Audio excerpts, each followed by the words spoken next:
오늘 아침 묵상 말씀은 고린도전서 15장 35절에서 58절 마지막 절까지인데요. 35절에서 49절까지만 읽도록 하겠습니다. 함께 읽도록 하겠습니다.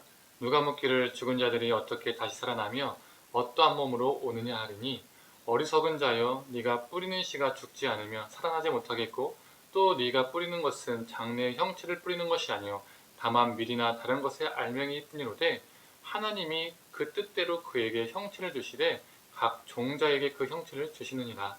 육체는 다 같은 육체가 아니니 하나는 사람의 육체요 하나는 짐승의 육체요 하나는 새의 육체요 하나는 물고기의 육체라. 하늘에 속한 형체도 있고 땅에 속한 형체도 있으나 하늘에 속한 것의 영광이 따로 있고 땅에 속한 것의 영광이 따로 있으니 해의 영광이 다르고 달의 영광이 다르며 별의 영광도 다른데 별과 별의 영광이 다르도다. 죽은 자의 부활도 그와 같으니 썩을 것으로 심고 썩지 아니할 것으로 다시 살아나며 욕된 것으로 심고 영광스러운 것으로 다시 살아나며 약한 것으로 심고 강한 것으로 다시 살아나며 육의 몸으로 심고 신령한 몸으로 다시 살아나니 육의 몸이 있은즉 또 영의 몸도 있느니라. 기록된 바 첫사람 아담은 생령이 되었다 함과 같이 마지막 아담은 살려주는 영이 되었나니 그러나 먼저는 신령한 사람이 아니요 육의 사람이요 그 다음에 신령한 사람이니라.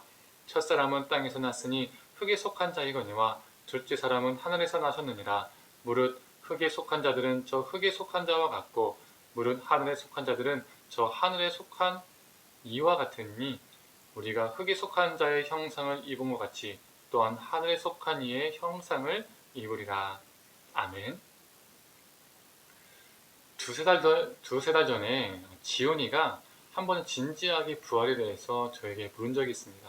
아빠, 몸의 부활도 있다고 하셨는데 그러면 너무 불공평한 게 아니에요? 장애인으로 태어난 사람들은 몸이 부활하면 또 장애인이잖아요. 손이 없던 사람들은 부활하면 또 손이 없고 발이 없던 사람들은 부활하면 또 발이 없잖아요. 불편하게 살아야 되잖아요.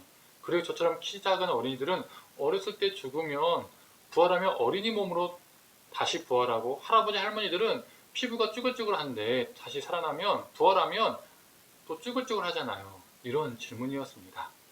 부활에 대해 자기 나름대로 생각해 본 게 기특했었습니다. 지훈이한테는 그게 정말 불공평해 보이고 억울해 보였던 것 같습니다. 이러한 비슷한 궁금증이 고린도교회 성도들에게 있었던 것 같습니다. 부활에 대하여 이야기할 때 부활한 자신들의 모습은 어떤 모습일까라는 궁금증이 있었던 것이죠. 이 궁금증은 부활에 대한 잘못된 이해를 낳기도 했었습니다. 부활을 영혼이 육신을, 즉 몸을 벗어나는 상태로 생각했던 것이죠. 부활에 대하여 궁금해하고 잘못 이해한 고린도 성도들에게 바울은 씨앗 비유를 들어서 말을 해줍니다. 씨앗을 땅에 심으면 그 씨앗은 썩어서 사라집니다. 그러나 다른 형태로 태어나지요. 새싹으로, 꽃으로, 열매로 땅에서 심겨져 죽었던 씨앗과 전혀 다른 형체로 살아납니다. 부활도 이와 같습니다. 헬레니즘의 영육 이혼론에 근거한 부활, 즉 선한 영혼이 더러운 몸을 완전히 벗어나는 상태가 아니라 진정한 부활은 새로운 몸을 입는 것이죠. 부활하는 후에 우리가 갖게 될 몸은 기존의 몸과는 전혀 다름을 바울은 말하고 있습니다. 그래서 44절에 이렇게 말합니다. 표준 세번역입니다. 자연의 몸으로 씻는데 신령한 몸으로 살아납니다. 자연의 몸이 있으면 신령한 몸도 있습니다. 부활은 지금 우리가 지닌 유연한 육체의 재생이 아닙니다. 팔이 없으면 팔이 없는 상태의 몸으로 재생되는 것이 아닙니다. 피부가 쭈글쭈글하면 그 상태의 몸으로 재생되는 것이 아닙니다. 부활의 몸은 이 땅에서 입은 몸과는 다른 모습인데 예수님의 재림의 때 그 몸은 신령한 몸, 아름다운 몸, 영광스러운 몸으로 완성이 됩니다. 이 부활의 몸은 땅에 속한 썩어질 육체가 아니라 하늘에 속한 그리스도의 형상을 닮은 몸입니다.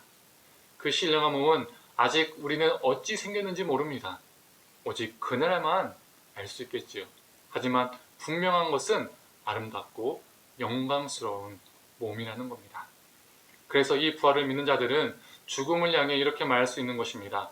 55절의 말씀이지요. 사망아 너의 승리가 어디 있느냐? 사망아 네가 쏘는 것이 어디 있느냐? 사망아 네가 나를 끝낼 수 있을 것 같으냐? 사망아 이 땅에서 내 몸이 죽는다고 해서 네가 이긴 것 같으냐? 사망아 내 몸이 이 땅에서 썩어서 사라질 것이라고 생각해서 네가 승리한 것이라고 생각하느냐? 사망아, 네가 제대로 착각했다.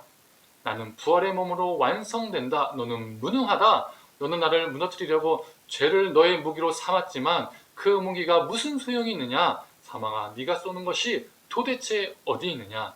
예수 그리스도가 우리에게 승리를 주셨다. 그래서 너는 아무런 효력을 발휘하지 못한다. 나는 죽지 않고 영광스러운 몸으로 완성되어진다. 라고 선포하는 것이죠. 사랑하는 성도님들, 그리스도인들은 그날 그 부활의 날을 소망하며 현재를 살아가는 자들입니다. 그날은 우리의 몸이 그리스도의 형상을 닮은 온전한 몸으로 변화되는 날입니다. 그러하기에 우리는 이 땅에서 그리스도의 형상을 닮아가려고 노력하는 자들이 되어야 합니다. 그런데 사망은 여전히 죄라는 무기를 우리에게 쏘며 우리를 공격합니다. 그리스도의 형상을 닮아가지 못하게 방해합니다. 그러나 예수 그리스도 때문에 결국 끝내는 우리들은 승리합니다. 그리고 우리는 주님이 재림할 때에 호련히 영광스러운 몸으로 변화될 것입니다. 이 믿음을 가지고 이 땅에서 그리스도의 형상을 닮아가기 위해 분투하며 살아가길 원합니다.